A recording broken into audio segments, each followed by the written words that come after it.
Le diable est un homme blanc. C'est le titre de mon premier long métrage que j'ai écrit il y a quasiment 10 ans. C'était mon projet de fin d'études au CEA, l'école de scénariste que j'ai faite, donc t'imagines la tête du jury quand j'ai fait ma soutenance. Pareil, quand j'ai commencé à pitcher le film dans l'industrie, je voyais les producteurs frissonner juste quand j'employais le mot blanc.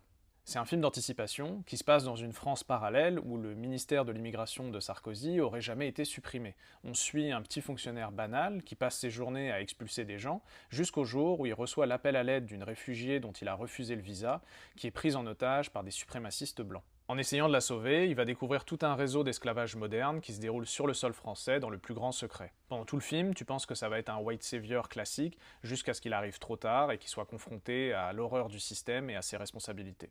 Évidemment, le problème, c'est pas d'être blanc, c'est d'être du côté du pouvoir sans te poser la question, c'est profiter d'un système que tu refuses de regarder en face. Peut-être que ça vient du fait que j'ai passé une partie de mon enfance en Martinique. J'ai pris conscience que j'étais blanc quand je suis rentré en métropole, à la maternelle, où j'ai vu les enfants qui me ressemblaient, comment ils traitaient les enfants non blancs. Donc pour moi, il y a toujours eu un sujet autour de la culpabilité blanche et de son évitement, de la figure même du sauveur blanc. Le diable, il est partout, mais il est surtout dans le miroir de celui qui a l'air innocent.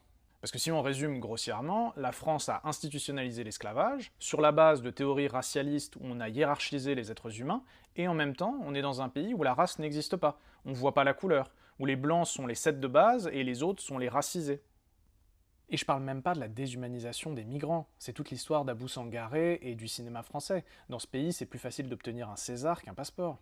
Donc là, je vous parle de mon tout premier scénario. Pour moi, il y avait un vrai sujet de film, un thriller horrifique sur fond de conspiration, évidemment très violent, quelque part entre Brésil et les Fils de l'Homme, un peu France History X.